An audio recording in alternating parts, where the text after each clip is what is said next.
تتجه أنظار عشاق كرة القدم المغربية يوم الأربعاء المقبل نحو مركب محمد الخامس بالدار البيضاء، حيث يستضيف نادي الوداد الرياضي ضيفه الطموح اتحاد يعقوب المنصور في مواجهة مثيرة ضمن منافسات الدوري المغربي.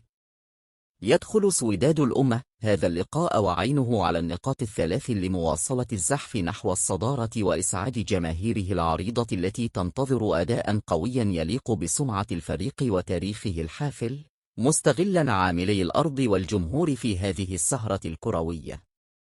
في المقابل، يحل نادي اتحاد يعقوب المنصور ضيفا ثقيلا بطموح كبير لإحراج أصحاب الأرض وتحقيق نتيجة إيجابية تثبت جدارته بمنافسة كبار الدوري المغربي، مما يجعلنا أمام مباراة مليئة بالندية والتحدي.